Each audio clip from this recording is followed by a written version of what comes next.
Hi everyone, welcome to the part 2 of the yesterday's lecture.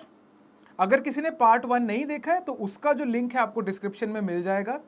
ये video series के अंदर हम लोग वीकली करंट अफेयर्स को कवर करते हैं 2 पार्ट्स के अंदर। पिछले हफ्ते के जो हॉट टॉपिक्स होते हैं करंट अफेयर्स के, जिनकी बहुत ज़्यादा प्रोबेबिलिटी होती है एग्जाम में आने के लिए, उनको हम 2 पार्ट्स में कवर करते हैं। This is the second part. My name is Rohit गर्चा, this is Abhimanyu IAS, which has more than 25 years of experience in this particular field and has given out more than 2200 positive selections since 1999. Let's begin the lecture and for complete course watch till the end of the video, जहां पे मैं आपको detail में बताऊंगा कि what the master course of current affairs 2024 is all about. Right now, sit attentively, try to understand each and everything. Let's begin. कि what is reverse flipping? Which one of the following sentences correctly explain reverse flipping? कुछ इस type का सवाल बनेगा इसके ऊपर. It is opposite of flipping trend, right? Point number 3 देखिए बच्चे फटाफट.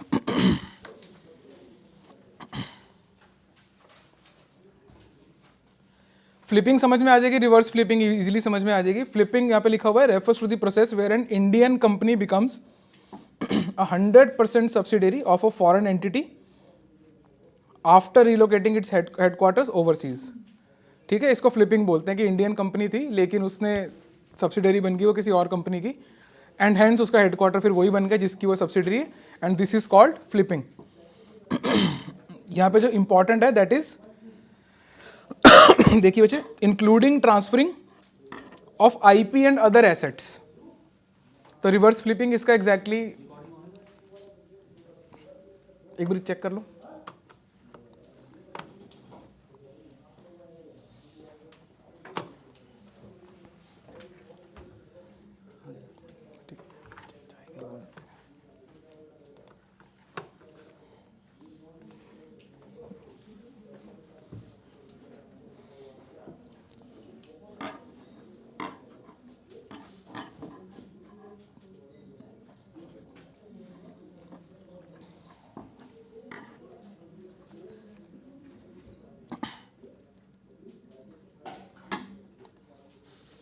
सो इट्स अ पॉजिटिव थिंग और नेगेटिव थिंग? हाँ, it's a positive thing, right. अगर आप थर्ड लास्ट पॉइंट देखेंगे, the shift is driven by substantial maturation of startup ecosystem in India. इसको थोड़ा सा बढ़ाते हैं पॉइंट को. What does it mean? कोई भी मतलब कहने का मतलब ये है कि what can be the reasons for reverse flipping. क्यों होता है reverse flipping?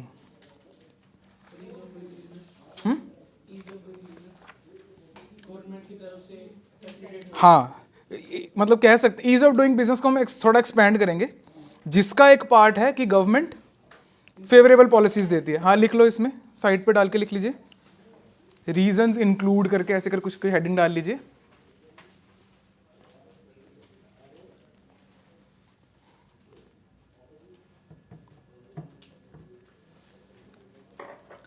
Favourable government policies, है ना, ऐसे ये ठीक है. और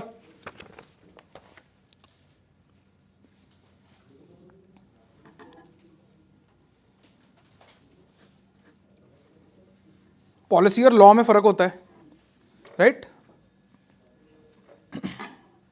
honesty is the best policy, but is it a law? फर्क है. और क्या होगा रीजन? अगर आप अपनी कंपनी सोचो, आप अपनी कंपनी है कोई, आप क्यों किसी जगह पे जाके खोलोगे? क्या क्या क्या कारण हो सकते हैं?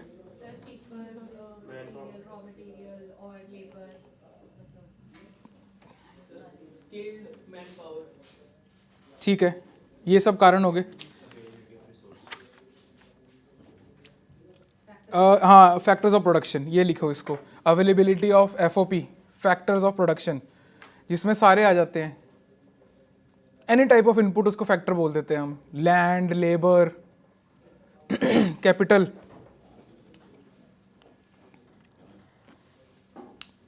क्या पॉइंट लिखा अभी हमने? हाँ, इसी का सब पॉइंट बना के लिख लीजिए आप, यही एक्सेस टू वेंचर कैपिटल। जब आप रिवर्स फ्लिपिंग करते हो तो आपको वेंचर कैपिटल फंड मिल जाता है, वो एक पॉइंट भी है यहाँ पे।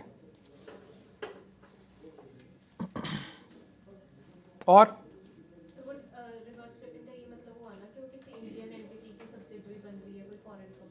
हाँ, मतलब इंडिया में आ गई बेसिकली, हेडक्वार्टर्स यहाँ शिफ्ट हो गया उसका समहाउ।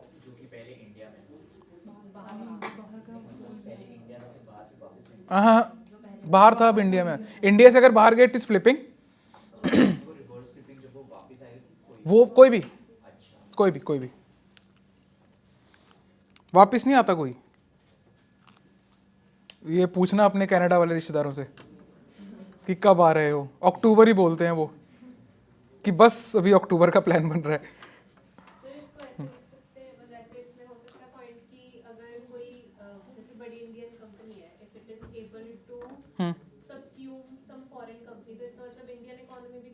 हाँ।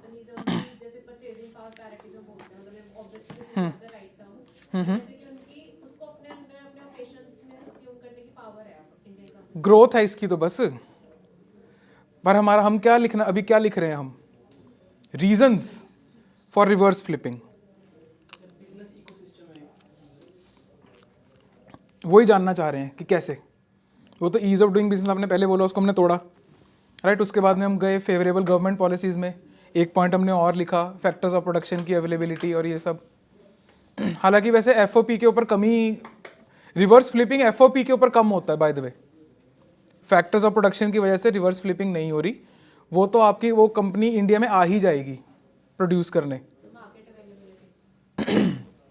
हेडक्वार्टर्स को शिफ्ट करना पड़ रहा है उसके लिए।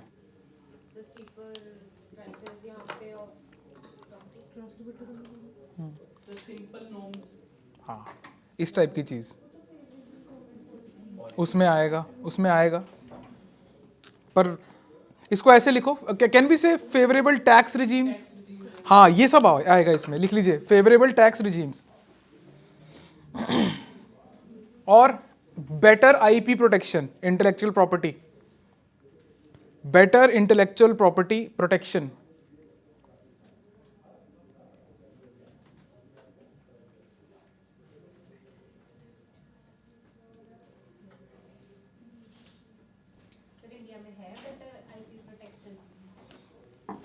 हाँ,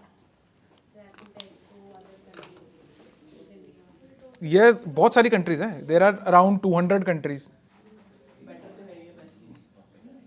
कईयों से तो बेटर होगा ना।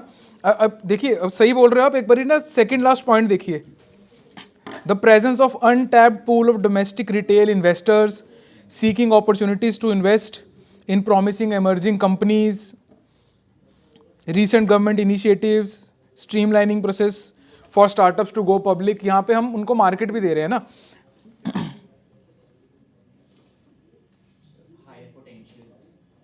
Of what.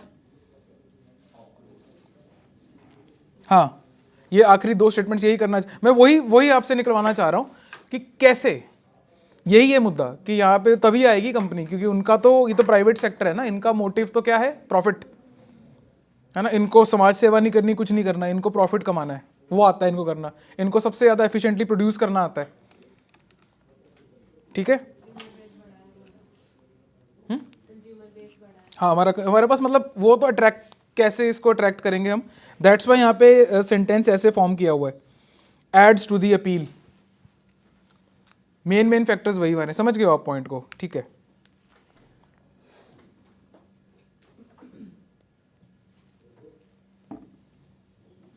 फर्स्ट पॉइंट अगर आप देखेंगे, इट मीन्स, जहां पे लिखा हुआ है इट मीन्स, फर्स्ट पॉइंट में देखेंगे and subsequently list on the Indian stock exchanges, है ना। हेंस जो मैं आपको पॉइंट लिखवाया है, access to capital, venture capital, तो आपको वो यहां से वो वाला पॉइंट समझ में आएगा, ठीक है जी। यूपीएससी पूछता है, इकोनॉमिक्स के सवाल ऐसे ही आते हैं, टर्म बेस्ड सवाल आते हैं इकोनॉमिक्स के।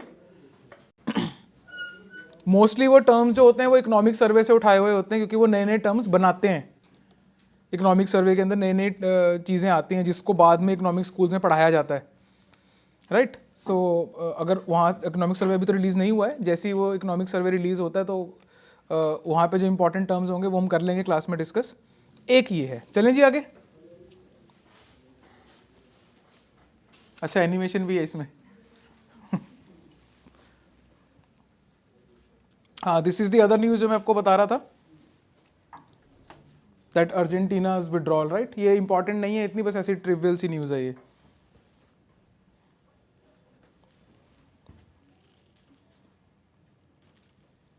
हाँ, geo political alignment favours connections with the US, that is the कारण, ठीक है, दैट इज द रीजन।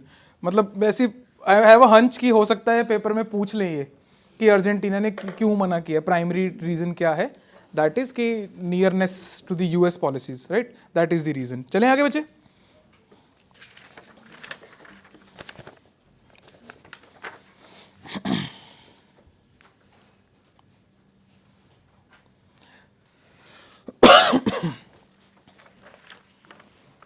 बच्चे ब्रिज का जो नाम है वो अभी तक डिसाइड नहीं हुआ है, तो नेम बेस्ड नहीं आएगा, बट हाउएवर क्योंकि ये एक जो बिल्ड है, जो ये हो रहा है, दैट इज इंपॉर्टेंट, राइट। क्यों? क्योंकि ये गोल्डन क्वाड्रिलेटरल से कनेक्ट कर देगा इसको, ये पर्टिकुलर एरिया का। जो एरियाज हैं बच्चे वो आपने यहां से देख लेने, that will connect Digha in Patna with Sonpur in Saran. एक समय तक हम इस टाइप की चीजें इग्नोर करते थे, बट 2022 में और 2021 में ये ब्रिज वाले और ये वाले क्वेश्चंस आ रखे हैं, राइट। तो वो एग्जैक्टली पूछ लेते, वो स्टेटमेंट्स में पूछ लेते हैं बाय द वे, कि एक पर्टिकुलर ब्रिज पूछ लिया, नीचे 2-3 स्टेटमेंट दे दी और पूछ लिया कितनी ट्रू है इनमें से, राइट। तो उस पॉइंट ऑफ व्यू से ये चीज़ इंपॉर्टेंट होती है। नेक्स्ट पेज पे आइए बच्चे, पेज नंबर 5 पे।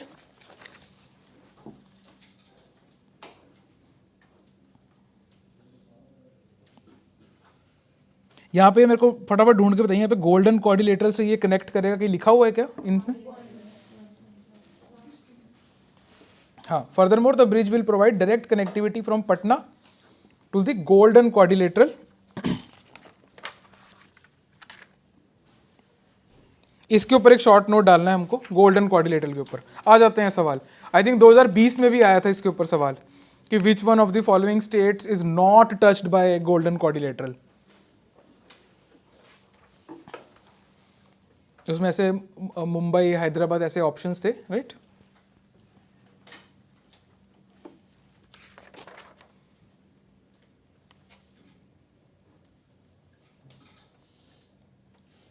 द गोल्डन क्वाड्रिलेटरल डाली हेडिंग, कनेक्ट्स 4 मेट्रोपॉलिटन सिटीज। कौन कौन सी?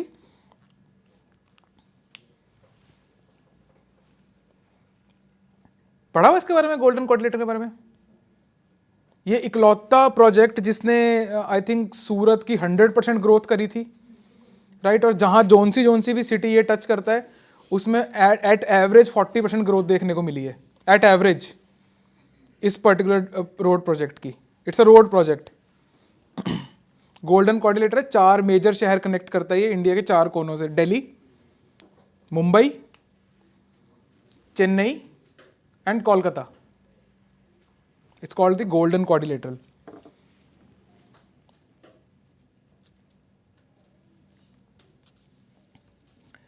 शॉर्ट में ही लिख लेते हैं ना, passes through 12 states and a union territory.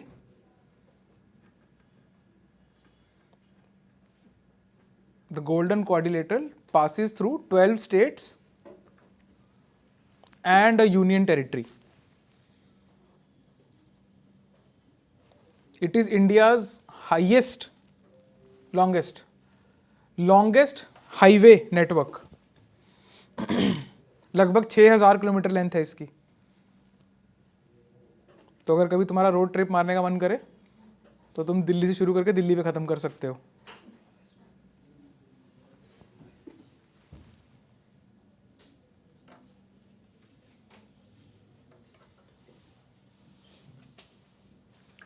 Project commenced in 2001, semicolon, completed in 2012.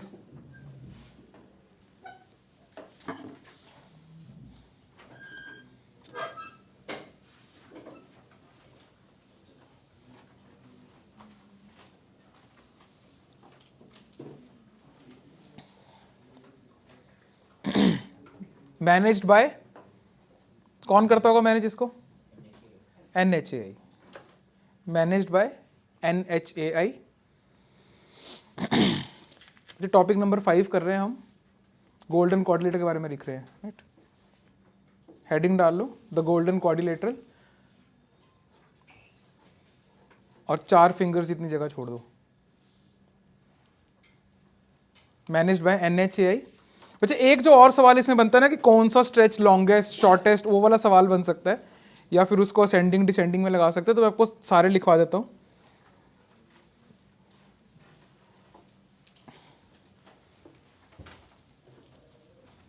Kolkata to Chennai 1684,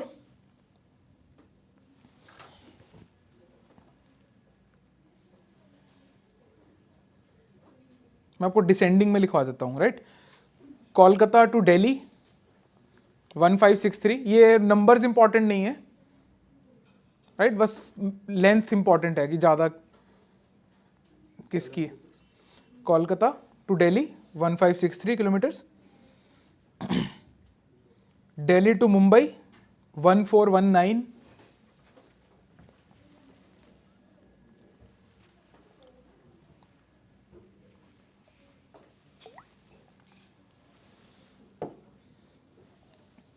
कौन सा बचा? मुंबई टू चेन्नई 1290।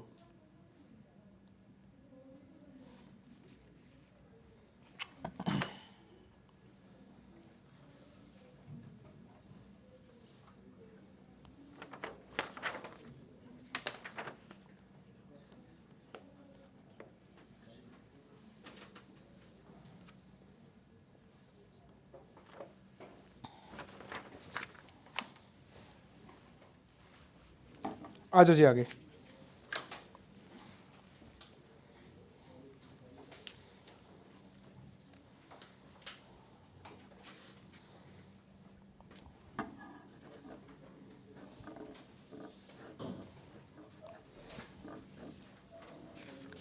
ये एक पर्टिकुलर स्कीम है बच्चे, scheme for special assistance to states. ये हमने पढ़ी हुई है, अगर आपको याद हो, कोविड के टाइम की ये स्कीम है। थोड़ा सा दिमाग पे जोर डालो, आपको याद आएगा। ये इसके नोट्स बनाए थे हमने,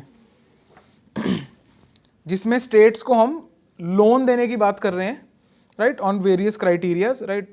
कुछ जैसे पंजाब तो एलिजिबल ही नहीं है किसी भी क्राइटेरिया में लोन लेने के लिए, मणिपुर एलिजिबल नहीं है, राइट। तो कुछ क्राइटेरियाज के ऊपर हम इंटरेस्ट फ्री लोन दे रहे हैं फॉर 50 ईयर्स, कि अगर कोविड से आप रिकवर करना चाह रहे हो तो, राइट। तो वो वाली ये स्कीम है, वो थोड़ी एक्सटेंड हुई है, तो हमारे लिए ये स्कीम इंपॉर्टेंट हो जाती है। और जो चीज़ हमने पिछली बार नहीं लिखी थी, that was the basis for allocation, कि ये फंड एलोकेट होगा कैसे, वो हम देख लेते हैं। एक बारी स्कीम देख लो आप। Launched in financial year 2020-21 in the wake of covid. Next page पे आइए बच्चे, पेज नंबर 6।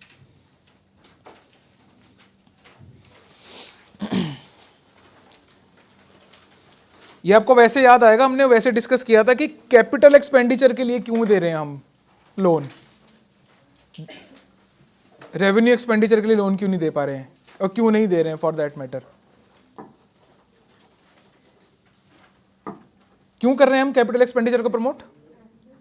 एसेट फॉर्म होता है, it generates a lot of money.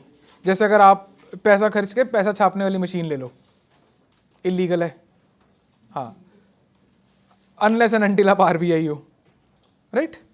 हाँ, तो कैपिटल एक्सपेंडिचर उसको बोलते हैं कि you can generate money through that. Second point देखिए बच्चे, offers special assistance in the form of 50 year, ये इंपॉर्टेंट है और हिमाचल वाले खासकर नोट कर लें इसको, 50 ईयर इंटरेस्ट फ्री लोन, और ये टोटलिंग अप टू और ये सब की रिक्वायरमेंट नहीं है। 50 ईयर्स का लोन मिलेगा और इंटरेस्ट फ्री लोन होएगा। कौन देगा? सेंट्रल गवर्नमेंट देगी। किसको देगी? स्टेट गवर्नमेंट को देगी। इसके बाद में एक फैक्ट इंपॉर्टेंट है नीचे, मैक्सिमम अमाउंट किसने लिया है, कौन सी स्टेट ने फंड उठाया है, ये पूछा जा सकता है। Uttar Pradesh and Bihar being the top 2 states.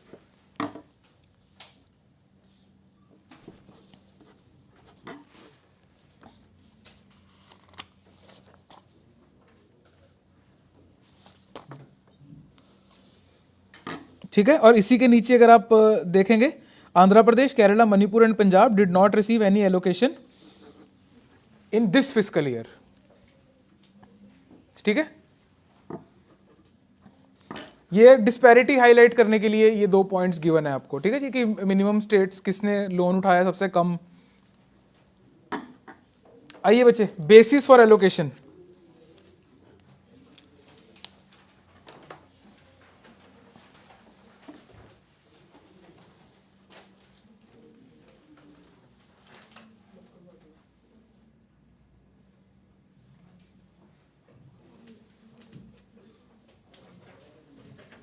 Number 1, the amount has been allocated. ये अगर कोई शॉर्ट करके लिखना चाहे अपने आप से तो आप लिख सकते हो। I will be providing the whole sentences. The amount has been allocated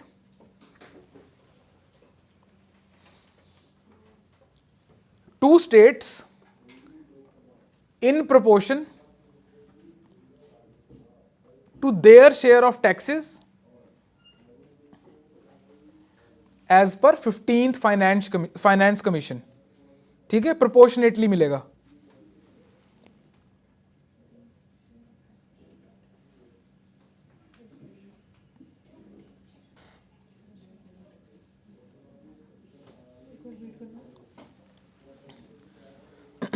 This the amount has been allocated among states in proportion to their share of central taxes and duties as per the award of the 15th finance commission. जितना उनका वहां पे share है 15th finance commission के हिसाब से, उतनी proportion में ही आपको लोन मिलेगा। ये जो 1 लिखा है ना बच्चे, दैट इज पार्ट 1। ये 8 पार्ट की स्कीम है ये। If you want to write it तो लिख लो, अदरवाइज नेक्स्ट से पार्ट 2 लिख लेना। Second point, part 2,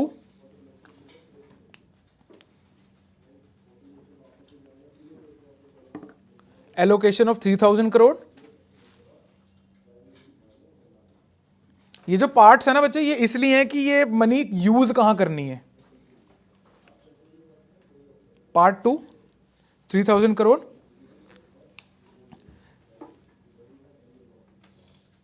encourages states to scrap government vehicles and ambulances,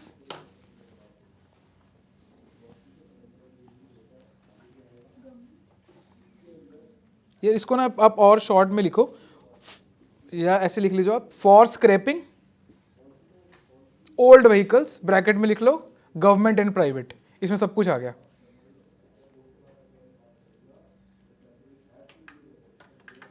ठीक है, कैपिटल इन्वेस्टमेंट है ना, तो वो चाहेंगे कि आपके एसेट्स बिल्डअप हो, तो इनको एसेट्स माना जाता है। Part 3 and 4,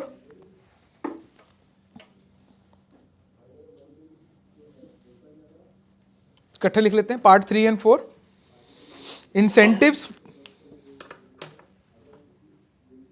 for reforms in urban planning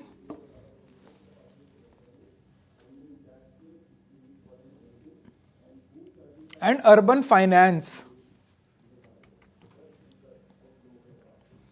ये इंपॉर्टेंट है।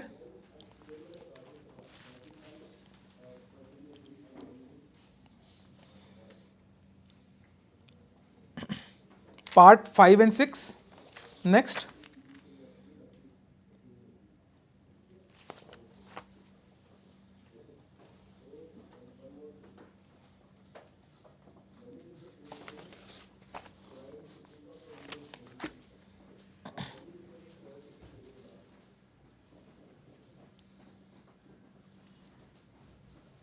increasing housing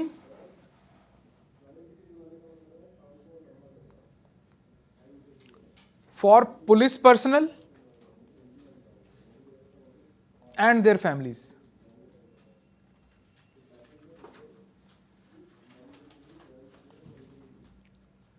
within urban police stations।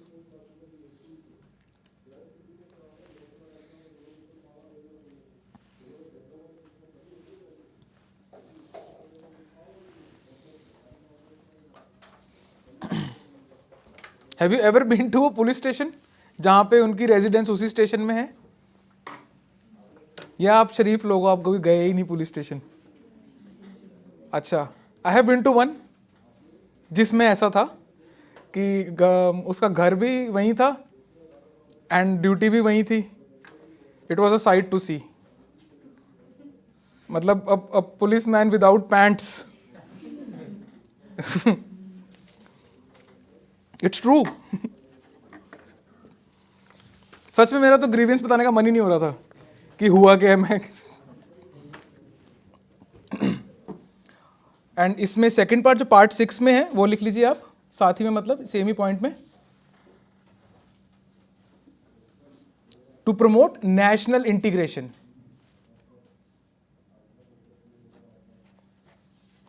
और नेशनल इंटीग्रेशन का मतलब यह है कि वन नेशन वन जो भी, उसके लिए जो आपको चाहिए तो वो आपको पार्ट 6 में लोन मिलेगा उसका. Then we have part 7.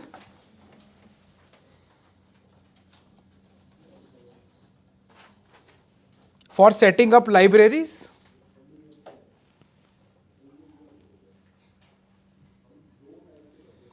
With digital infrastructure.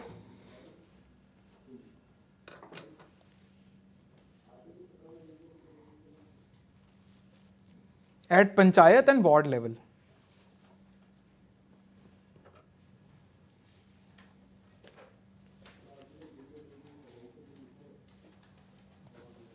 So technically अगर आपको जल जीवन मिशन है ना, और one district one product, make in India, अगर इस टाइप के प्रोजेक्ट के अंदर आप काम कर रहे हो तो आपको पार्ट 6 में लोन मिल जाएगा. राइट.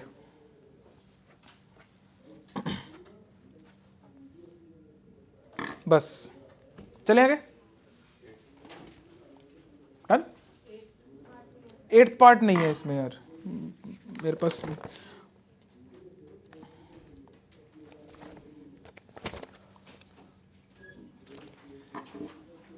कहीं पे लिखा हुआ है क्या पार्ट 8 पार्ट स्कीम है कि मेरे मुंह से निकला था? अच्छा, मैंने कहा था. डॉक्यूमेंट में देखना एक बार मुझे, क्योंकि अभी भी ऐसा लग रहा है कि 8 पार्ट स्कीम है ये. डॉक्यूमेंट में लिखा हुआ है कहीं पे?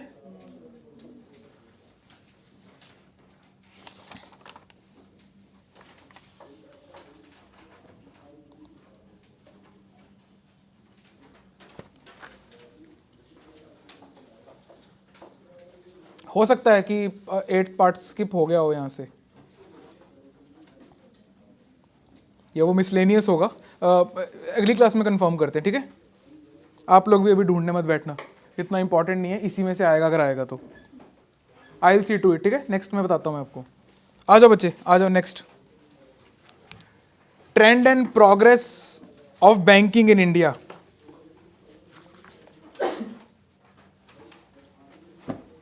ये ब्लैंक दिया है मैंने यहाँ पे, गेस करना है हमने किसने दी होगी ये रिपोर्ट.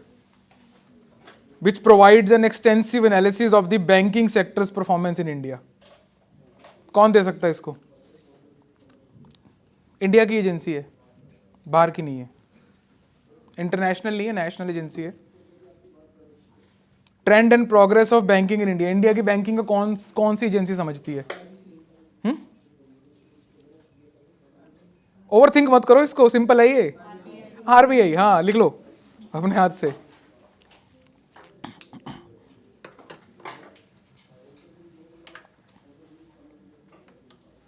बहुत मुश्किल है यूपीएससी में ना ओवर थिंकिंग को अवॉइड करना. इट्स वेरी डिफिकल्ट, है ना. तो इसका एक ही इलाज है जो सबसे प्रूडेंट इलाज लगता है मेरे को, पुख्ता इलाज, कि जहां पे एक्सेप्शन है उसको रट्टा मार लो. वो मत जाने दो कि जहां तुम्हारी इंट्यूशन तुम्हें धोखा दे रही है ना, कि तुम्हें ये लग रहा था लेकिन ये निकला, वहां गड़बड़ करोगे तुम. Otherwise you can go with your intuition. तुम पढ़ ही रहे हो, इतने तुम लल्लू टाइप नहीं हो, लगा रहे हो तुम टाइम. राइट. तो कर सकते हो खुद पे भरोसा थोड़ा सा. आ जाओ बच्चे. सो ये एक ना काफी इंटरेस्टिंग रिपोर्ट है ये. आइए नेक्स्ट में देखते हैं, सीधा की फाइंडिंग्स पे आ जाओ, आपको मजा आएगा इसमें थोड़ा सा.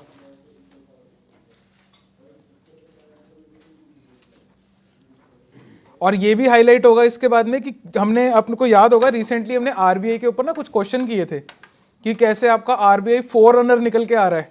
क्लाउड तक उसने बोल दिया आरबीआई ने कि हम अपना बनाएंगे. डिजिटली फोररनर बनता हुआ, मतलब आप उभरता हुआ आ रहा है. यहां देखते हैं कि ये रिपोर्ट क्या बोलती है.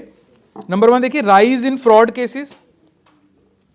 वो तो डिजिटल पेनिट्रेशन होगी तो ये सब चीजें भी राइज पे आएंगी। Significance increase in the fraud cases, हमारे लिए कोई मतलब नहीं है स्टेटमेंट का। 14483 लगभग 14,000 फ्रॉड केसेस रिपोर्ट हुए हैं in the first half of the financial year, जो कि पिछले साल सेम टाइम पे थे 5,300 समथिंग, राइट, यानी कि लगभग 3 गुना, 3 टाइम्स इंक्रीज हुआ। आप इसको 3 टाइम्स इंक्रीज करके आप अगर यूपीएससी में मेंस में लिखना चाहो तो आप ये फैक्ट कोट कर सकते हो, even without coating the report, by RBI लिख सकते हो आप, अकॉर्डिंग टू आरबीआई। ठीक है जी, पहला ये। दूसरा देखिए, the card and internet segment witnessed a substantial surge in fraud cases reaching 12,000, है ना, इन H1 FY24। H1 माने फर्स्ट हाफ,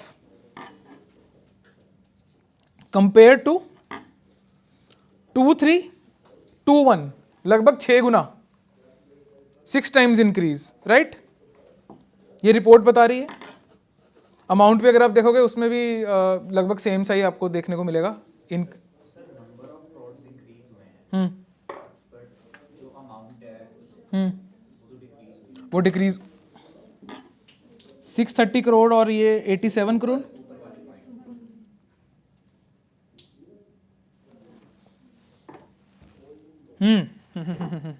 बताते हैं, good observation. Number of frauds increase हो गए हैं, पर अब वो जितने फ्रॉड्स हैं वो पेटी फ्रॉड्स हैं, लिखा होगा इसमें। लास्ट पॉइंट देखिए बच्चे, पेज नंबर 7 पे, the average amount involve in fraud during this period was noted to be the lowest in a decade. क्यों होगा ऐसा, सोचो, Y is that?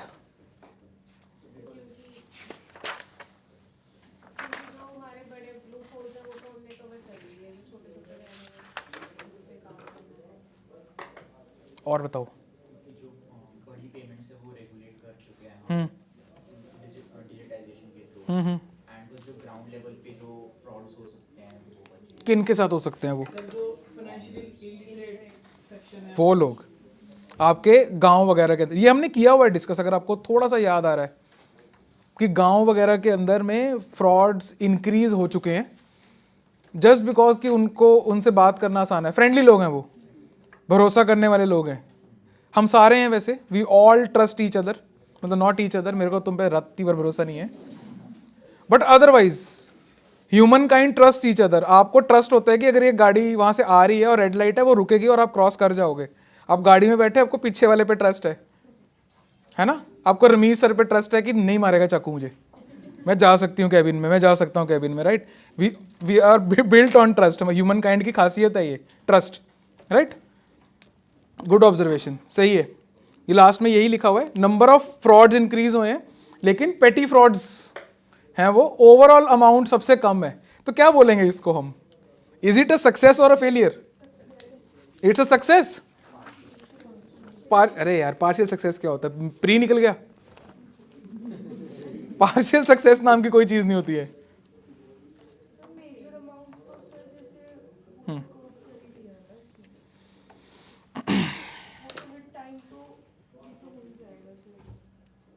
Convince yourselves, इस पे इसका कोई डेफिनेट आंसर नहीं है।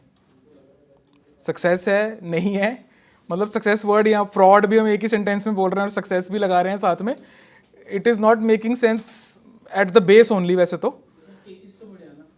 हाँ, बस यही मैं चाह रहा हूँ कि ये करो, द्वंद करो, अंदर करो। ये वाली जो डिबेट है ना, सोचो, बनाओ, ओपिनियन बनाओ, बिकॉज अगर हमने एक कलेक्टिव ओपिनियन बना लिया तो तुम्हारे आंसर्स में से सेम खुशबू आएगी। मैं बदबू बोलने वाला था इसलिए पॉज लिया। तो आपके आंसर्स में से सेम खुशबू आएगी, राइट? बट ये इंडिविजुअली तुम मन बना सकते हो। That's why I have given you the facts. इस पे हमारे ओपिनियन की जरूरत नहीं है कि केसेस कम हुए हैं, ज्यादा हुए हैं, रिपोर्ट बता रही है, राइट? एक फ्रॉड से बैंकिंग सेक्टर को क्या रिस्क होता है? हाँ, ग्रेट, लिखो बच्चे, लिख लो साथ साथ। Credibility is not the right word, एक इसके साथ का मिलता जुलता वर्ड है, एक और है, बैंक की क्या होती है जो खराब होएगी इससे? Reputation is the word. थोड़े थोड़े चेंजेस है मतलब वर्ड्स में, तो अगर राइट वर्ड यूज करें तो बहुत मजा आता है। लिख लो, रिस्क टू बैंकिंग सेक्टर। और बाय द वे ये रिपोर्ट में लिखा हुआ है। ये रिपोर्ट इसलिए भी इंपॉर्टेंट है, अगर मेंस का कोई सवाल आता है और वो बैंकिंग सेक्टर से रिलेटेड होगा तो वो इस रिपोर्ट से आंसर किया जाएगा। इस रिपोर्ट के अंदर कमेंट्री है, एक्नॉलेजमेंट्स हैं फ्रॉड्स की, ये छोटी बात नहीं है। ठीक है, risk to banking sector number 1 reputation. दूसरा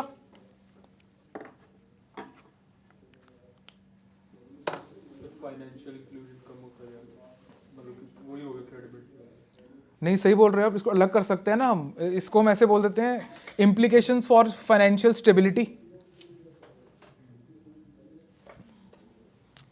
क्योंकि आपकी रेपुटेशन अगर खराब है दैट मीन्स लोगों का आप में ट्रस्ट नहीं होगा, है ना। हाँ, एंड फाइनेंशियल स्टेबिलिटी। हम बैंकिंग सेक्टर की बात कर रहे हैं अभी फिलहाल, कि बैंकिंग सेक्टर को क्या इसमें रिस्क है। लिख लीजिए, सही बोल रहे हो आप, implications on financial stability. Interesting है ना रिपोर्ट ये।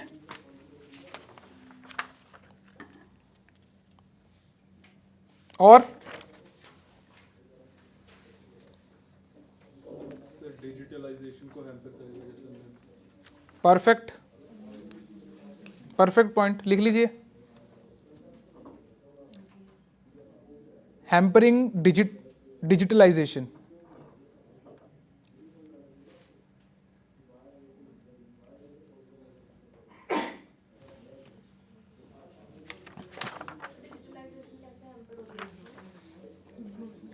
नहीं खुलवाएंगे अकाउंट फिर वहां पे तो फ्रॉड होता है। हेडिंग पढ़ो उसकी, रिस्क टू बैंकिंग सेक्टर की बात कर रहे हैं हम। तो वहां पे जो हम डिजिटलाइज करना चाह रहे हैं तो ये अरे वाह वाह, किसने बोला ये? गुड, बिल्कुल। और इसमें ना बड़ी खास बात एक और है इसमें,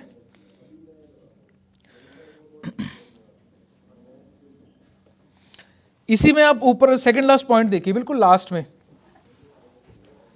क्यों ये हमने रेपुटेशन को नंबर 1 पे लिखा है वो आपको यहां से समझ में आएगा। पढ़िए, खुद पढ़िए। Despite the surge in fraud cases the total number of reported frauds bye banks declined. तो मतलब ये रियल है प्रॉब्लम, ये जो हमने रेपुटेशन वाली इरोजन ऑफ ट्रस्ट जो हम बात कर रहे हैं, लिख लो ये भी पॉइंट उसमें ना, रेपुटेशन के साथ ही एरो डाल के या कुछ भी ब्रैकेट में, erosion of trust, erosion of customer trust basically. Banks report नहीं कर रहे हैं, नंबर ऑफ फ्रॉड्स बढ़ गए लेकिन बैंक्स रिपोर्ट नहीं कर रहे हैं।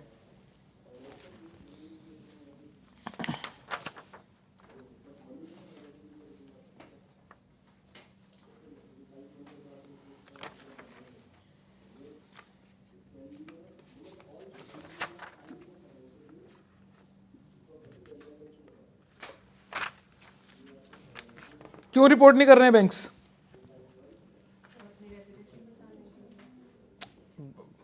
वो तो बता ही दिया ना आरबीआई ने कि हैं, जो इन्होंने पॉइंट बोला था ना अभी अभी, ये वो यहाँ पे रिलेट होगा। थोड़ा सोचिए इसको। एनपीए बनता है अगर बैंक के साथ में फ्रॉड हो गया, राइट, तो बैंक का एनपीए इंक्रीज होगा। बट हमारा एनपीए ये सबसे ज़्यादा कम पे चल रहा है इन दिनों। आई थिंक लास्ट सितंबर में इट वाज द लोएस्ट, क्या बोलते हैं उसको, GNPA, gross non performing assets, right. तो वो डेकेडल लो पे चल रहा है अभी, 10 साल में इतना लो कभी नहीं हुआ था, हेंस कम रिपोर्टिंग होती है, तब वो एनपीए में ट्रांसफर होगा।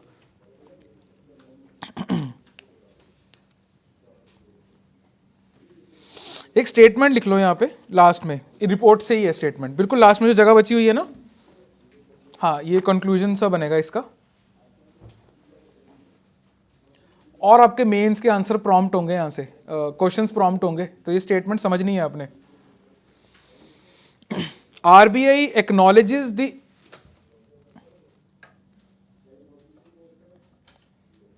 evolving risks. RBI acknowledges the evolving risks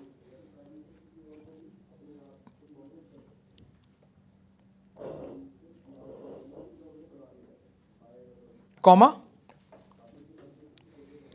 importance of good governance,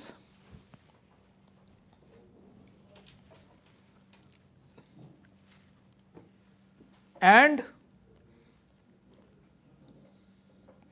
robust risk management policies. Practices लिखो, पॉलिसीज नहीं, पॉलिसीज तो रोबस्ट है ही है. Robust risk management practices.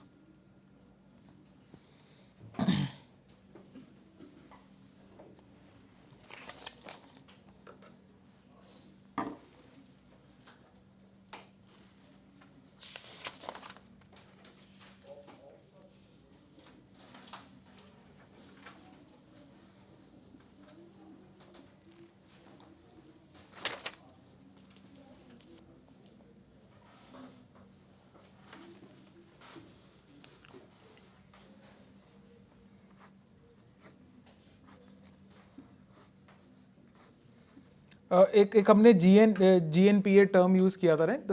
तो मैक्सिमम एनपीए कौन से सेक्टर से आता है बैंक को? एग्रीकल्चर. Lowest retail. ठीक है, लिख लीजिए इसको. मैं प्री पॉइंट ऑफ व्यू से इंपॉर्टेंट है ये, ऐसी नोट डाल के लिख लो.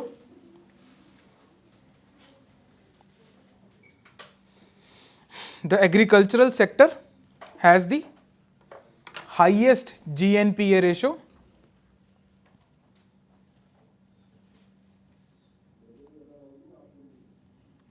while retail loans have the lowest.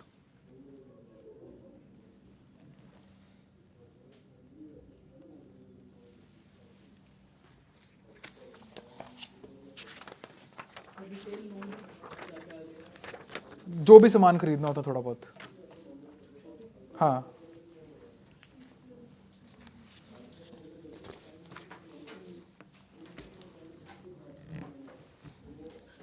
जो भी रिटेल में आइटम बिक रही हैं उसके लिए खरीदने के लिए आपको लोन चाहिए. नहीं. हाँ, उसमें नहीं है ये. Anything that is being sold in the retail market. अगर तुम्हें वो गाड़ी, हाँ, कुछ भी जो भी रिटेल में बिक रहा है, anything that is in retail, वो सामान उठा के ले जाते हैं ना फिर बैंक वाले. इसलिए इसका कम है, ज्यादा बेइज्जती होती है कि आपने थार तो खड़ी कर दी थी घर के बाहर, लेकिन 8वें महीने में बैंक ले गया. हाइपोथिकेशन होती है ना उस पे. आरसी के ऊपर आपका बैंक को ओनर बनता है. The bank is the owner of your vehicle. अगर आपने लोन पे ली है, बैंक और आप दोनों मिलके आप उस बैंक उसके ओनर हो गाड़ी के. तो अगर आपने अपने पार्टनर को पैसा नहीं दिया तो वो ले जाएगा. एंड हेंस, चले बच्चे आगे.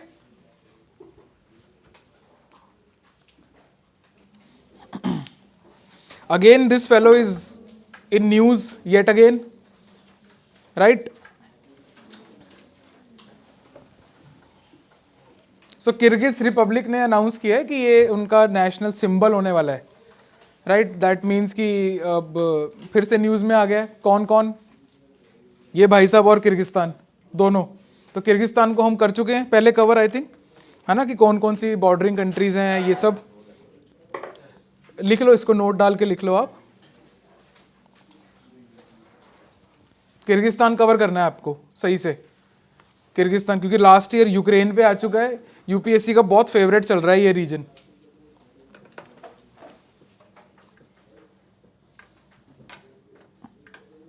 कार्स, सेंट्रल एशियन रिपब्लिक्स बोलते हैं ना इनको. हाँ, वो वाली कंट्रीज. तो ज्योग्राफी के पॉइंट ऑफ व्यू से if you want to crack prelims, so ये आपको CAR, सेंट्रल एशियन रिपब्लिक्स को ढंग से कवर करना है. ये पिछले 2 साल से बहुत एक्टिव चल रहा है ये वाला रीजन. वो तो यूक्रेन इजी क्वेश्चंस में से आ गया, बट अदरवाइज इससे क्वेश्चन थोड़े टफ आएंगे. अगर आपने नहीं पढ़ा हुआ, उसको नहीं मैप देखा होगा, तो आप डेफिनेटली 100% अटेम्प्ट नहीं कर सकते, राइट. तो देख लेना इसको. इसमें बच्चे दो तीन चीजें इंपॉर्टेंट है. हम वो दोनों तीनों चीजें कवर करेंगे इसके अंदर. आइए बच्चे, ऊपर देखिए यहाँ पे टॉप पे नेशनल सिंबल ऑफ किर्गिस्तान. एक तो सवाल सीधा यही बनेगा, that snow leopard has been announced as the national symbol of which one of the following countries? Same simple सवाल है ना। और पीसीएस और एचपीएस वगैरह के अंदर ये पॉसिबल है कि ये पूछा जाए डायरेक्टली, राइट। या वो पूछ सकते हैं कि नेशनल सिंबल ऑफ किर्गिस्तान है ना, ये कौन से एनिमल को रखा गया है? इन दोनों में से कोई एक इंटरचेंजेबल सवाल आ सकता है। Next is that snow leopard holds historical importance in Kyrgyz culture, featuring the story of Manas. अब I must be pronouncing it wrong, but आपने तो पढ़ना ही है। मानस अ किर्गिज फोक हीरो है ना, और जो भी है कहानी कहाँ की है, तो इसके अराउंड कुछ सवाल बनने की पॉसिबिलिटी है। यूपी थोड़ा टेढ़े दिमाग का है, तो हो सकता है कि यहाँ से कुछ पूछ रहे। बस आपको ये ध्यान में रखना है कि फोकलोर है और जो मानस करेक्टर है वो किर्गिस्तान के फोकलोर का है बस, और किर्गिस्तान कवर करना है आपने खुद से, बाकी सब हम कर लेते हैं अभी। ऊपर लिखा हुआ है which is protected by global snow leopard and ecosystem protection programme, it is called GSLEP। ये इंपॉर्टेंट है, इसके ऊपर हम नोट डालते हैं अभी। बेसिक देख लीजिए आप। हैबिटेट, हाँ ये हैबिटेट है बच्चे, एक बार आप बोर्ड पे देखिए। जो ब्लू एरिया है ना, that is the range of snow leopard, और लगभग 12 कंट्रीज हैं ये। और जो GSLEP है ये भी 12 रेंज कंट्रीज की ही ऑर्गेनाइजेशन को बोला जाता है, ठीक है। So this is your India, यानी कि इंडिया का पूरा आपका हिमालयन रीजन है ना, और this mountain ranges and all, ये जहां जहां पे भी आपको ब्लू दिखाई दे रहा है, that is the range of snow leopard. And इसका स्टेटस चेंज हुआ है अभी रिसेंटली, पहले एंडेंजर्ड था and now it is vulnerable. Protection में थोड़ी सी बेटरमेंट हुई है। आइए बच्चे देखिए डॉक्यूमेंट में देखिए। इंडियन ज्योग्राफिकल रेंज, वो तो आपको खैर यहां से कवर हो ही गया होगा कि it is almost whole of the Himalayas.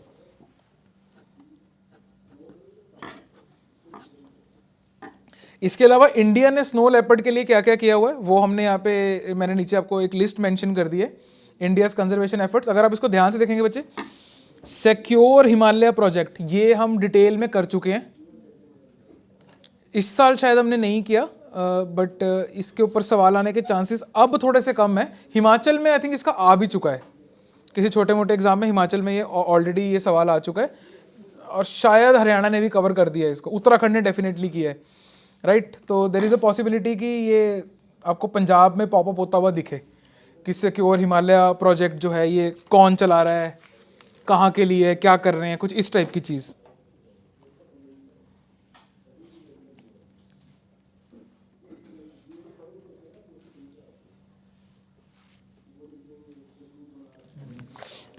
आइए बच्चे, उसके ऊपर मैं नोट डलवाता हूँ आपको। GSLEP पे एक नोट डाल लेते हैं, वो इंपॉर्टेंट है।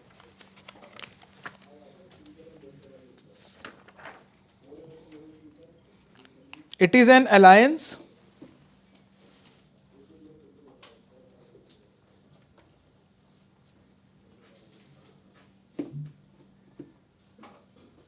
of 12 snow leopard range countries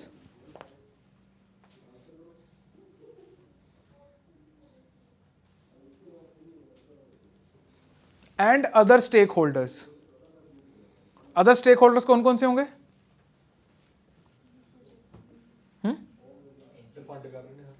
हाँ, फंड कर रहे हैं एनजीओज, और एक सबसे main player local communities. Thank you. ठीक है, एनजीओ, साइंटिस्ट, रिसर्च इंस्टीट्यूशंस।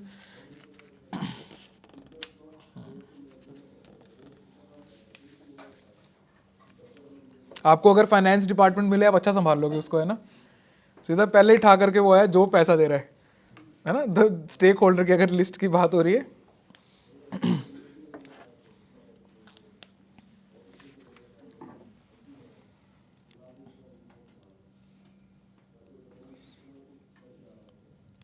ये आगे लिखिए आप, it is formed under Bishkek declaration, BISHKEK declaration in 2013, है ना, बाय 12 कंट्रीज। ये सब तो लिखने की जरूरत नहीं है। इसके इनिशिएटिव लिख लीजिए, मतलब ऐसे लिखिए, secure 20 by 2020 secure 20 BY 2020. Secure 20 by 2020 was an initiative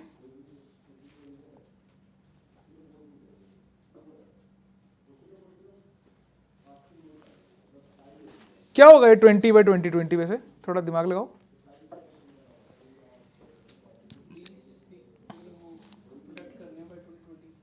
20 क्या? 20 natural habitats. हाँ.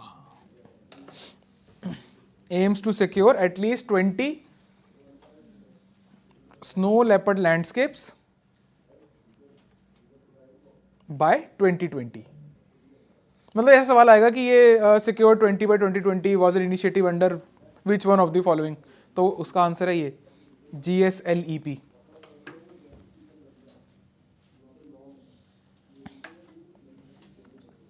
एक और स्टेटमेंट नीचे ही लिख लो इसके साथ में ही.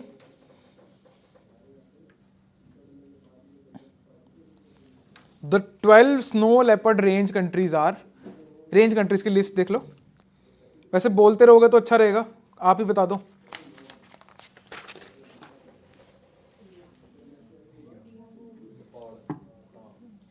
हाँ लिख लो साथ साथ में.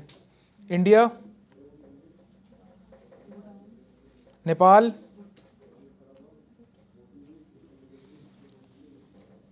भूटान, चाइना, ठीक है.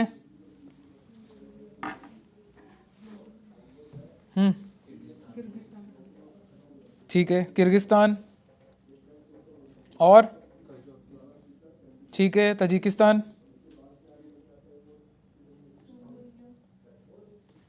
मंगोलिया, ठीक है जी. और कौन सा? उज़्बेकिस्तान, ठीक है.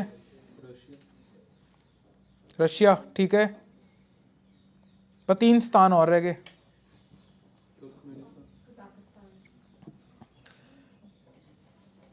कजाकिस्तान तो हाँ, कजाकिस्तान, पाकिस्तान,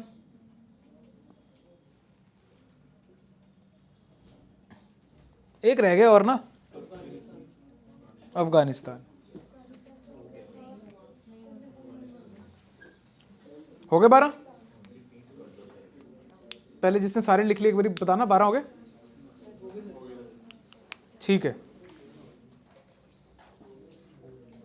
मैं आपको अल्फाबेटिकल ऑर्डर में बोल देता हूँ, ठीक है जी. अब ब्रेक नहीं होना चाहिए अल्फाबेटिकल ऑर्डर, ये मेरे पे प्रेशर आ गया. अफगानिस्तान, भूटान, चाइना, ये ट्रिकी है. India, Kazakhstan, Kyrgyzstan, Mongolia, Nepal, Pakistan, Russia, Tajikistan, Uzbekistan. ठीक है. 12 हो गए? अरे यार दोबारा मत कराओ मेरे से. कौन सा फालतू लिख लिया? एक फालतू लिखा है आपने, है ना? गिनो एक बारी कितने हैं?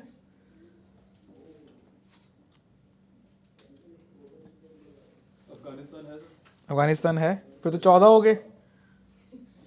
अच्छा ऐड. हाँ, Afghanistan, Bhutan, China, India, Kazakhstan, Kyrgyzstan, Mongolia, Nepal, Pakistan. ऐसा तो 3 बार भी लिख सकते थे. ठीक है, 12 हो गए. चलो बच्चे, एक ना सिक्योर हिमालय अब अपने आप से देख लेना, बट हाउएवर इसके अंदर जो ये GEF है ना, ये थोड़ा सा इंपॉर्टेंट है. ये मैं लिखवा देता हूं आपको. Global environment facility. ये थोड़ा सा ना डेप्थ में चला जाता है. हालांकि ये पता है किसका पार्ट है? ये रियो अर्थ समिट 1992, ये उसका पार्ट है. बट हम जब इसको रियो समिट को पढ़ते हैं हम इतना डेप्थ में नहीं जाते हैं. बट हाउएवर UPSC को तो मतलब रत्ती भर फर्क नहीं पड़ता कि तुम जा रहे हो डेप्थ में नहीं जा रहे हो. हर सवाल वो डेप्थ का ही पूछता है. Right, let's do it. Global environment facility. Short में लिखते हैं ना कि सेंटेंसेस फॉर्म करने हैं? शॉर्ट में कर लेते हैं. ठीक है बच्चे. Established on the eve of 1992 Rio earth summit.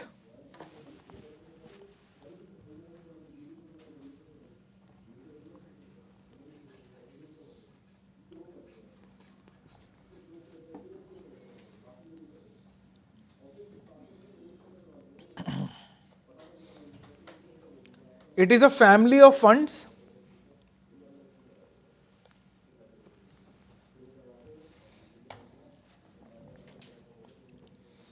dedicated to confronting biodiversity loss.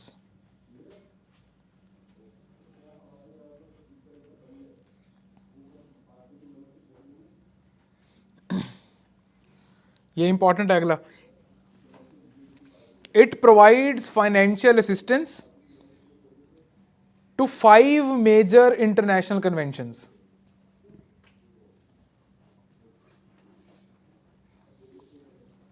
It provides financial assistance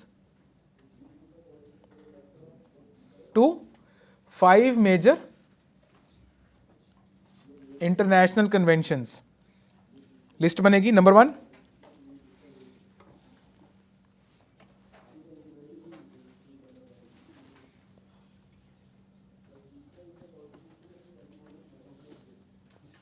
ये मैं आपको ट्राई करता हूँ कि उल्टा करके कि है ना कि 2017 में कौन सा कन्वेंशन, लेटेस्ट से ओल्डेस्ट पे चलते हैं. अगर ईयर चेंज हो जाए तो बता देना. मेरे पास ईयर लिखे नहीं हुए हैं. I am guessing the year, I am recalling the year. Guessing is not the right word. Minamata convention number 1. Minamata convention signed in 2013, entered into force 2017.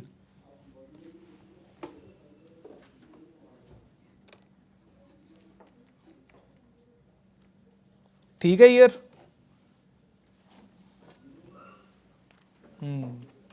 एक ना एक कविता है, शायद आपने सुनी होगी.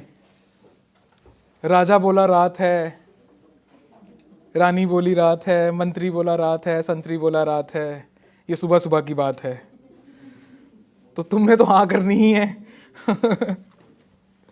आ जाओ. Next is Stockholm convention on POPs, persistent organic pollutants. I think it entered into force in 2004. 2001 की साइंड है ये. Stockholm convention on POP, persistent organic pollutants. आप लोग ईयर पे फोकस मत करो, आप 5 जो है उसको याद करने पे फोकस करो. राइट, ईयर वाली गेम मैं खेल रहा हूँ, ये मेरी पर्सनल गेम है. Next is United Nations convention on CBD.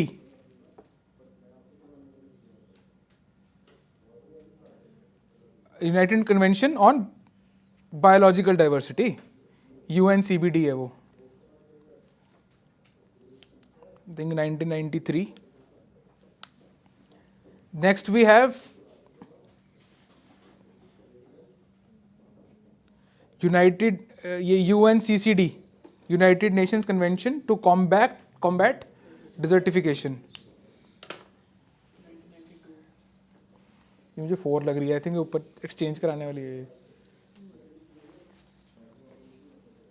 2 UNFCCC है उसके. अडॉप्टेड कब हुई है? मेरे को अडॉप्टेड का तो याद है 1994 है. 94 ना. लास्ट लिखो, United Nations framework convention on climate change, UN. हाँ, तो ये 5 कन्वेंशंस हैं जिसको GEF फंड करता है. ठीक है. विच one of the following is not funded by GEF? ये सबसे ज्यादा प्रोबेबल क्वेश्चन बन रहा है यहाँ पे, नॉट फंडेड वाला. या फिर 5 की लिस्ट देंगे आपको, वो ध्यान से सुनिए. 5 की लिस्ट आपको क्वेश्चन में प्रोवाइड की जाएगी, हो सकता है UPSC में, लेकिन उनमें से 1-2 ये नहीं होंगे. राइट, तो इसकी ट्रिक लगाओ, जैसे मर्जी करो, आपको ये याद हो जाना चाहिए. ठीक है जी. एक आखिरी पॉइंट लिख लो, World Bank serves as the trustee of GEF. GEF का जो पैसा है वो वर्ल्ड बैंक संभालता है.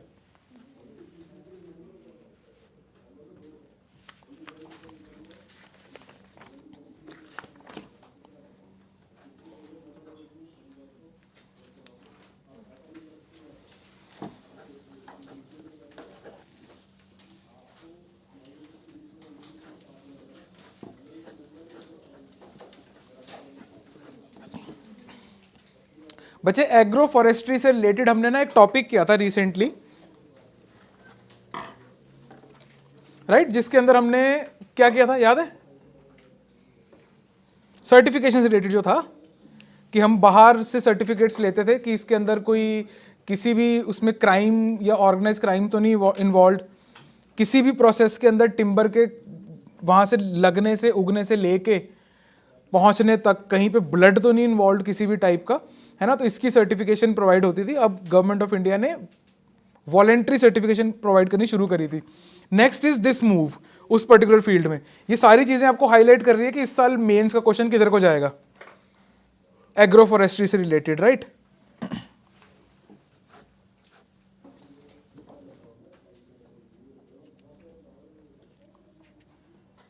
ये लिखिए जरा, इसके ऊपर एक सवाल लिख लीजिए।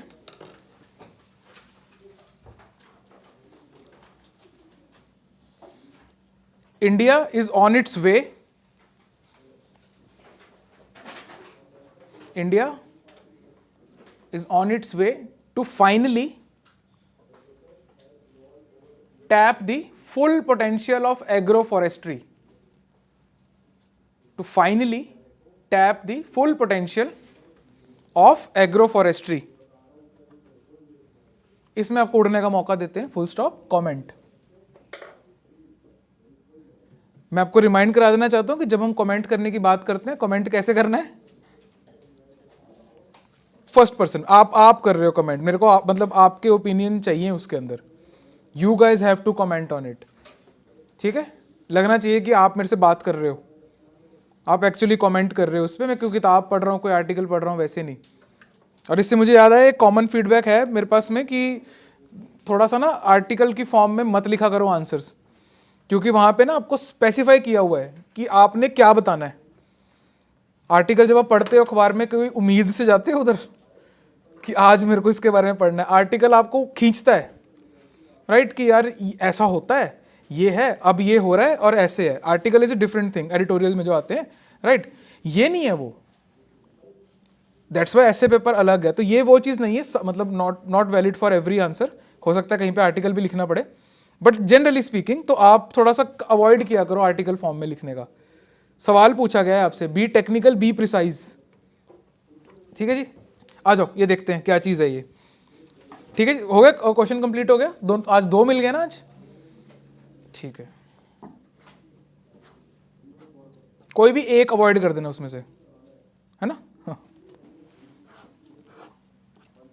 आई नो आपकी अवॉइड करने की टेंडेंसी है। मैं ये भी कह सकता था कि कोई भी एक कर लेना, है ना। Glass is half empty. आ जाओ, चलो देखिए बच्चे इसको। नेशनल ट्रांजिट पास सिस्टम, सबसे पहले तो वो यही सवाल पूछेंगे आपसे कि ये किस चीज के लिए है, राइट, कौन सी मिनिस्ट्री के अंडर में है ये। So it is nodal ministry, अलग से मेंशन कर दिए बच्चे आपके लिए। Also it is envisioned as one nation one pass. करता क्या है, ऑब्जेक्टिव देखेंगे, to facilitate the seamless transit of timber, bamboo and other forest produce across the country. Agro forestry के लिए बेसिकली रिफॉर्म है ये। तो पहले जो बिल्कुल उसके नीचे मेंशन भी कर दिया कि पहले क्या हो रहा था, करंटली क्या हो रहा है। मतलब करंटली क्या हो रहा है, अब फ्यूचर में क्या होगा। पहले हर स्टेट के अलग लॉज होते थे, खासकर लकड़ी से रिलेटेड, वुड वगैरह को ले जाने के लिए। अब एक ही पास चलेगा और आप कहीं पे भी सप्लाई कर सकते हो ऑल अक्रॉस इंडिया। वो वाली गाड़ियाँ नहीं होती जिसके साइड पे वो नीली पट्टी लगी होती है और ऑल इंडिया टूरिस्ट परमिट लिखा होता है, तो पुलिस वाले कम ही हाथ डालते हैं उसको कि इसके बाद परमिट तो होगा ही। सेम काइंड ऑफ चीज़, ठीक है बच्चे।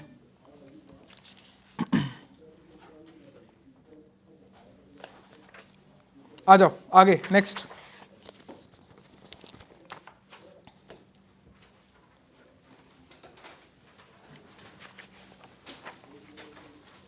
अब आगे वाले topic, second half of the class में टॉपिक थोड़े से ऐसे ब्रीजी से हैं, कुछ ज़्यादा है नहीं, पर अनइम्पॉर्टेंट मत समझना इनको। अगर मेरी एनर्जी कम लग रही है आपको समझाने में, इसका मतलब ये नहीं है टॉपिक अनइम्पॉर्टेंट है। ये थोड़े रटने वाले ज़्यादा हैं। मिनिस्ट्री वगैरह याद कर लेना। और रिवीजन तक कहाँ पहुँचे हम वैसे, 20 तक आ गए। दैट मीन्स नेक्स्ट क्लास के अंदर आप पूरा अपडेटेड आओगे मेरे पास, और फ्रेश डॉक्यूमेंट एंड सारा प्रीवियसली रिवाइज, है ना। ठीक है, गुड। चल रही है तुम्हारी रिवीजन साथ साथ? बीच में रुक जाती है?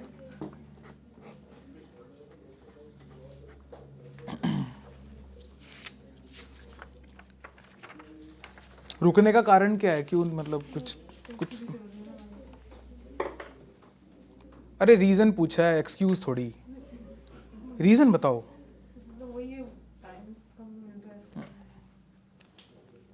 इसको रिवाइज करने में कितना टाइम लग रहा है डॉक्यूमेंट को? एक आधा घंटा? कोई जॉब जूब भी कर रहे हो साथ में आप लोग? माइंडसेट से बाहर आने में प्रॉब्लम हो रही है कि अगर फॉर एग्जांपल अगर आप इकोनॉमिक्स के टेस्ट के लिए पढ़ रहे हो, रिलेट करके देखना बात से, तो आप इकोनॉमिक्स के फ्लो में आ गए हो, राइट? ठीक है बच्चे, ये माइंडसेट आपको तंग करेगा। रीजन बीइंग, प्रीलिम्स के अंदर एक साथ में सारे सब्जेक्ट्स पूछे जाते हैं, मेंस के अंदर व्हेन वी से GS1, GS2, GS3, GS4, right? तो इसमें एक साथ में कई सारे सब्जेक्ट्स हैं, 3-3, 4-4 सब्जेक्ट्स एक में है। हेंस आपके जो क्वेश्चंस हैं वो जेनरिक होते हैं, तेरा जेनरिक इन नेचर है ना, कि कोई भी आपका आप उलझ ना जाओ कि यार इकोनॉमिक्स का है तो इकोनॉमिक्स का, तो इंटरमिक्स हो रखा होता है वहाँ पे टॉपिक्स का। ऑल आई वांट टू से is grow out of that mindset, है ना? प्रेशर है नहीं है, प्रेशर तुम फील कर रहे हो। रियलाइज करो मैंने क्या बोल दिया अभी अभी। प्रेशर नहीं है, तुम लोग रिलीज कर रहे हो। आज बोल दो कि गया टेस्ट, नहीं देना मैंने टेस्ट, उसी हफ्ते उसी मोमेंट आप टेंशन फ्री हो जाते हो। और अगर ये एक ऑब्जेक्टिव रियलिटी होती प्रेशर, तो आप रिलीज नहीं हो सकते थे इस थॉट के साथ में, राइट? दैट मीन्स कि प्रेशर आप फील कर रहे हो। मजे में तैयारी करो, मजे में तैयारी करो, इसको एज अ फन डॉक्यूमेंट लो। आप सुबह उठ के पढ़ लिया करो, first thing in the morning. 5 ही तो हैं और हमारी क्लास में 6 दिन का गैप होता है, राइट? हम 7th डे दोबारा मिलते हैं। अच्छी एक्सरसाइज हो रही है ये, इसको ना खराब मत करो, कर लो रिवीजन, ठीक है? इसके बाद में जैसी ये अगली क्लास के बाद में हम एक नया शेड्यूल बनाएंगे जिसके अंदर विल ट्राई कि हम 5 से बढ़ा के उसको 6 या 7 या 8 कर देंगे, ठीक है? देन अगेन विल रिवाइज, तो एटलीस्ट ताकि आपके डॉक्यूमेंट्स 3-3 बार तो रिवाइज हो ही जाएं।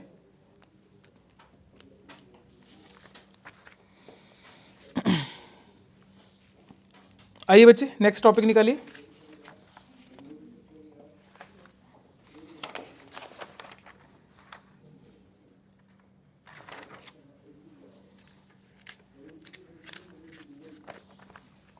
वैसे टॉपिक नंबर 11 निकालिए। ये थोड़ा सा आप खुद देख लेना, इसके अंदर ना ये सेल्फ एक्सप्लेनेटरी है ये वाला टॉपिक, इसको देखना एक बार। Let's do the last topic.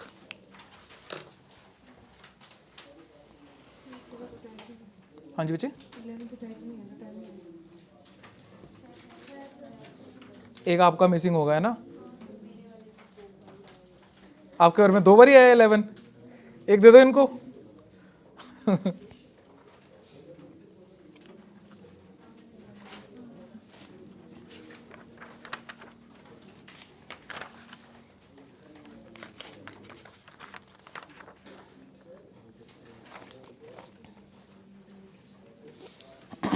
सो बच्चे ये particular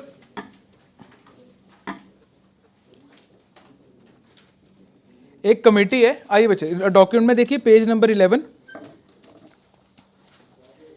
SCLSC, right? Supreme court legal services committee.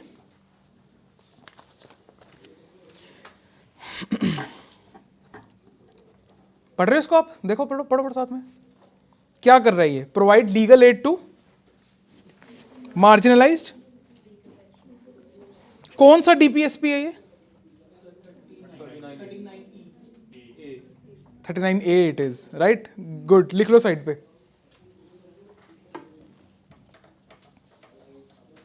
Polity के टेस्ट चल रहे हैं इन दिनों, हो गए? चलो फिर तो गुड है जी।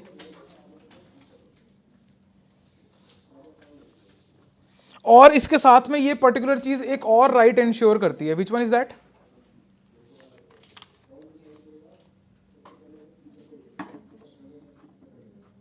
एक तो आर्टिकल 14 तो चिपकाई दिया करो, राइट टू इक्वालिटी, है ना? आपके पास इक्वल एक्सेस होना चाहिए। और आर्टिकल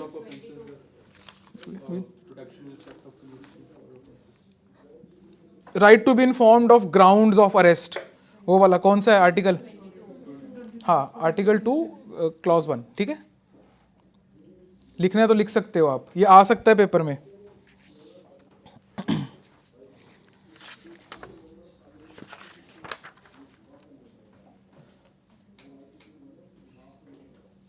बच्चे नेक्स्ट पेज पे आइए आप जरा, पेज नंबर 12, लास्ट पे। ये कंपोजिशन एंड, ऊपर वाला पढ़ लेना आप एक बार। कंपोजिशन एंड फंडिंग में आप देखोगे तो वहां पे जो इंपॉर्टेंट चीज है, टिपिकली कंपोज्ड ऑफ सिटिंग जजेस ऑफ सुप्रीम कोर्ट। यूपीएससी यही खेलेगा आपसे, और वो ये टिपिकली वर्ड डालेगा, है ना, और आप कंफ्यूज हो जाओगे कि टिपिकली नहीं हो सकता या कुछ इस टाइप में कंफ्यूज हो गए। वो एज इट इज ये स्टेटमेंट डालेगा, दे टिपिकली कंपोज्ड ऑफ सिटिंग जजेस of supreme court and is headed by sitting जजेस of supreme court as executive chairman. ये एक इंपॉर्टेंट स्टेटमेंट है पूरे टॉपिक के अंदर, ये सबसे ज्यादा इंपॉर्टेंट स्टेटमेंट है इसमें, पीसीएस के लिए भी इंपॉर्टेंट है ये।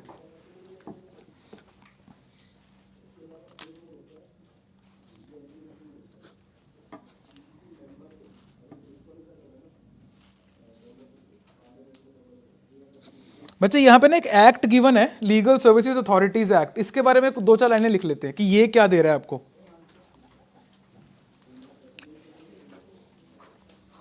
ये एक्ट 1987 का है, और नलसा जो आप बात कर रहे हो वो 19 कब का है, आगे का है, और वो 95 का है। करना चेक यार एक बार, आई थिंक 95 में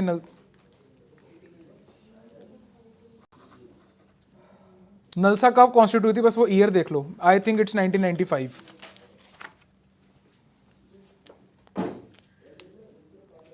लिखिए आप, लीगल सर्विसेज अथॉरिटीज एक्ट 95 ना, हाँ, एनेक्टेड इन 1987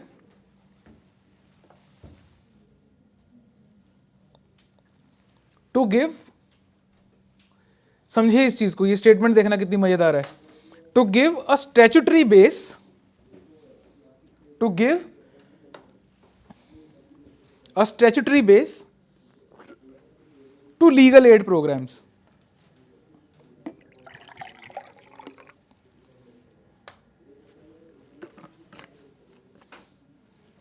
तो कोई नहीं पूछेगा कि तुझे क्या पड़ी है इसकी हेल्प करने की, right. So we have to give a legal base कि मैं तो ये हूं, नलसा के एक्ट उसमें एक्ट कर रहा हूं या जैसे भी है, राइट बच्चे। मॉनिटरिंग बॉडी, नीचे लिख लीजिए, मॉनिटरिंग बॉडी नलसा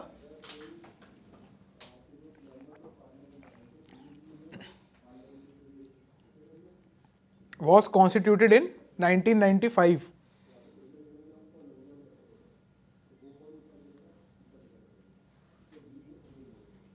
मॉनिटरिंग पॉलिसी का मतलब ये है कि वो प्रोग्राम इंप्लीमेंटेशन को इवेल्युएट करती है और पॉलिसीज को फॉर्म करती है, ठीक है, ये मतलब होता है इसका।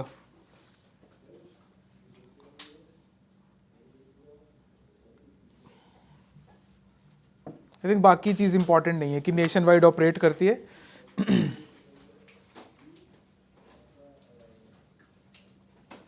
दैट इज ऑल, बस अनइंपॉर्टेंट है बाकी, ठीक है बच्चे। टॉपिक नंबर कौन सा आपने खुद से देखना है अभी एक बार, टॉपिक नंबर 10, वो सेल्फ एक्सप्लेनेटरी, ज्यादा कुछ नहीं है उसके अंदर। जो इंपॉर्टेंट है वो आपसे मिनिस्ट्री पूछ सकते हैं कि प्रेरणा प्रोग्राम जो है वो किस मिनिस्ट्री के under, it is ministry of education. मेरे कहने पे एक बार अंडरलाइन कर लो आप अपने डॉक्यूमेंट्स के अंदर। So that is all about today's lecture. I hope कि आज जो हमने पढ़ा है इसमें से आपके प्रीलिम्स और मेंस में कुछ रेलिवेंस के साथ सवाल आ जाएं। अगर सवाल आ गया इसमें से, you will definitely be having an edge over a major population of India who is preparing for the same examination right now. Let me tell you about the Current Affairs Master Course 2024. इस course के अंदर आपको basically 3 चीजें मिलती हैं जिसके through आपका जो करंट अफेयर्स है वो पूरी तरह सॉर्टेड हो जाएगा for your pre, mains as well as your interview. Number 1, you get weekly lectures जो कि ऑफलाइन या फिर ऑनलाइन फॉर्मेट में लाइव आपको मिलेगा। क्या फर्क है इसमें और अभी करंट वीडियो के अंदर, दैट इज कि इसके अंदर आपके पास में इंटरैक्शन, काउंटर क्वेश्चनिंग करने की सहूलत होगी। नाउ एवरीबडी नोज कि अगर आप काउंटर क्वेश्चनिंग और सवाल जवाब करते हैं तो आपकी मेंटल एबिलिटी इंक्रीज होती है, आपके न्यूरल नेटवर्क्स बढ़ते हैं। That is how we should prepare for anything. Next, you get weekly PDFs, जो टॉपिक्स यहाँ पे कवर नहीं होते हैं लेक्चर्स के अंदर उसको वीकली पीडीएफ के फॉर्मेट के अंदर आपके डैशबोर्ड के अंदर प्रोवाइड किया जाता है, राइट, ताकि आपका कुछ भी पार्ट जो है वो मिस ना हो, इसके बाहर आपको जाने की जरूरत ही नहीं है। Last, you get weekly test, जो भी हमने पढ़ा है उसको हम कंसोलिडेट करेंगे वीकली एक टेस्ट देके, राइट। दिस इज द त्रिशूल मॉडल। अगर आप त्रिशूल गाड़ दोगे तो उसके बाद में आपको करंट अफेयर से परेशान होने की जरूरत नहीं है। This is the complete course. इस कोर्स के बाहर आपको कुछ भी और पढ़ने की जरूरत नहीं है। Link is in the description, go check it out and subscribe to the channel, ताकि आपके पास ये जो लेक्चर्स हैं ये आपको रेगुलरली आपको मिलते रहे, कुछ भी चीज आपकी मिस ना हो। अगर आपने सोच लिया है, we have dreamed it, we can do it. जिद से जीत तक।